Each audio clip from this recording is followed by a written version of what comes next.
वरती हा विजयदुर्ग किल्ला आहे आणि ही खाडी आहे. साहिल खोला काय रे?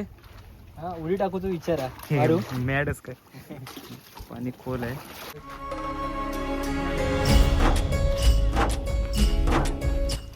साहिल जर वाचून जातो. मराठ्यांनी आरमारी राजधानी असलेला विजयदुर्ग किल्ला घोरिया म्हणूनही ओळखला जात असे. वाघोटन खाडीच्या दक्षिण बाजूस वसलेल्या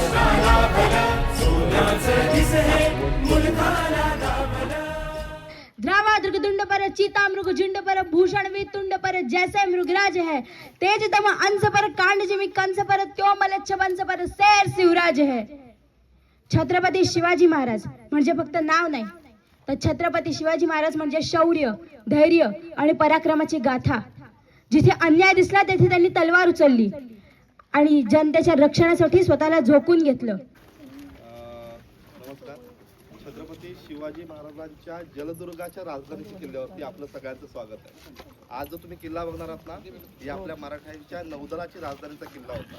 छत्रपती शिवाजी महाराजांचं काय म्हणणं होतं माहिती आहे का, की ज्याचं पाठच्या अरबी समुद्रावरती जास्त नौदल असणार त्याचा हा समुद्र असणार. या कल्पनेतून भारतात नौदलाची स्थापना राजांनी केली आहे. पण भारतात छत्रपतींना फादर ऑफ इंडियन नेव्ही किंवा भारतीय आरमाराचं जनक असं म्हटलं जातं. महाराजांच्या आधी नौदल नव्हतं असं काही नाहीये. आपण जेव्हा इतिहास बघतो तेव्हा इसवी सन पूर्वमध्ये चोल साम्राज्य दिसतंय, पांडे साम्राज्य दिसतंय. यांच्याकडे पण नेव्ही होती, यांच्याकडे पण नौदल होतं. पण ते नौदल तुमच्या आमच्या सुरक्षेसाठी, प्रजेच्या रक्षणासाठी नव्हतं. छत्रपती शिवाजी महाराजांनी जी नेव्ही काढली, नेव्ही उभारली, ही प्रजेच्या किंवा आपल्या रक्षणासाठी काढली होती. हा आपण सावलीत जाऊन अधिक माहिती घेऊया. पहिला तुम्हाला दरवाजा लागला जिबीचा दरवाजा.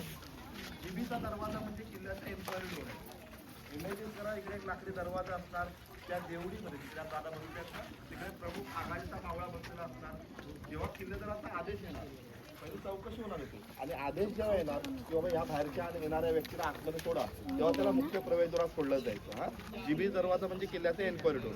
सगळ्यांनी जरी पाठच्या भिंतीवर जरा लक्ष टाका. हे जेवढे पांढरे धब्बे दिसत आहेत ना किंवा हे पडलेले खड्डे दिसत आहेत, हे तोफांचे बसलेले त्या काळातले गोळे आहेत.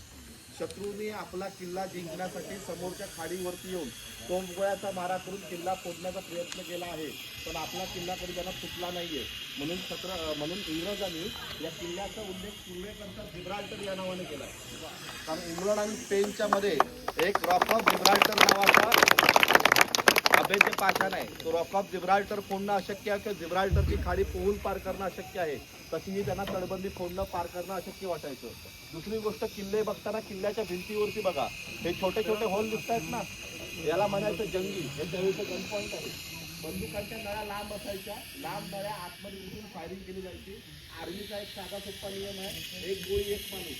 म्हणजे गोळी फुकट जाता कामा नये, आपला नेम फुटता कामा नये. त्यात आपल्या मराठ्यांच्या किल्ल्यावरती 1200-1500 मावळे आणि शत्रूची फौज ही 20-30 हजाराची. आपला माणूस जर वरच्या तटबंदीवरती येऊन डायरेक्ट मारायला गेला असता तर शत्रूची गोळी किंवा बाण त्याला लागला असता.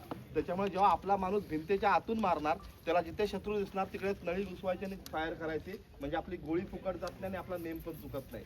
जंग्यांमध्ये 2 प्रकार असतात ना, लक्षात ठेवायचं. छोटेवाले होल दिसत आहेत ना, या सगळ्या मारगिरीच्या जंग्या म्हणजे फक्त मारण्याटी आहेत. आणि हे मोठे स्लोपवाले होल दिसत आहेत ना, किल्ल्यावरती आल्यानंतर नुसतं इतिहास समजतो असं नाहीये. किल्ल्यावरती आर्किटेक्चरचा, सिव्हिल इंजिनिअरिंगचा, वास्तुशास्त्राचा खूप मोठा अभ्यास आहे.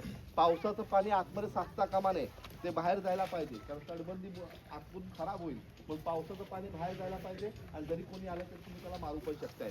जसं या तुम्हाला जंग्या दाखवल्या तसं चौकोनी कॉलम दिसतात बघा हे भिंतीमध्ये, याला फांजी म्हणायचं. तोफांचे गाड्या लावण्याची ही जागा असायची. त्याला मुद्दाहून उतार केलाय बघा. म्हणजे तोफेचा गोळा फेकल्यानंतर गाडा पाठी येणार, तो पाठी येऊन परत आपल्या जागेवर जायला पाहिजे. तसंच नाही, कारण शिवाजी महाराजांकडे एवढा वेळ नव्हता.